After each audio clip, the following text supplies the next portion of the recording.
আজ থেকে আর এখন থেকেই জমা করতে শুরু করুন। আরে ব্যাঙ্ক অ্যাকাউন্টে না, পারমার্থিক কর্মের অ্যাকাউন্টে জমা করতে শুরু করুন। ভগবান বা কৃষ্ণকেন্দ্রিক যে সমস্ত কর্মগুলি আপনি করবেন সেগুলো আপনার পারমার্থিক কর্মের অ্যাকাউন্টে জমা হবে। প্রচার, পূজা অর্চনা, দান, মন্দির নির্মাণ, ভাগবতীয় অনুষ্ঠান, ভগবানের কোনো কাজে অংশগ্রহণ ইত্যাদি কর্ম হলো পারমার্থিক কর্ম।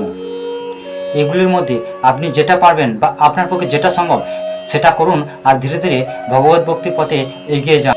কারণ কলিযুগে হরিনাম ছাড়া আর কোনো গতি নাই। ব্যাংকে তো টাকা সকলেই জমিয়ে রাখে আগামী দিনের কথা ভেবে, কিন্তু আদৌ কোনো গ্যারেন্টি নেই সেই টাকা তিনি ভোগ করতে পারবেন কিনা। কিন্তু পারমার্থিক কর্মের একটা প্লাস পয়েন্ট হলো পারমার্থিক কর্মের কোনো ক্ষয় নেই। আপনি যেখান থেকে শেষ করবেন পরবর্তী জীবনে আপনি সেখান থেকেই শুরু করবেন। আর উচ্চ কুলের ধনী পরিবারে আপনি জন্মগ্রহণ করবেন যাতে আপনার পরবর্তী ভক্তি জীবন খুব ভালোভাবে এবং সুন্দরভাবে করতে পারেন আর এই জড়জগৎ থেকে আপনি মুক্তি লাভ করতে পারেন। যদি আপনি এই জন্মে মুক্তি লাভ করতে চান তাহলে ভগবানের ভজনা এমনভাবে করুন যাতে এই জেলখানায় আর ফিরে আসতে না হয়। ভগবত ভক্তির পথে এগিয়ে আসুন আর নিজের জীবনকে সুখময় করে তুলুন। এই ভিডিওটি দেখার জন্য সকলকে অসংখ্য ধন্যবাদ। হরে কৃষ্ণ।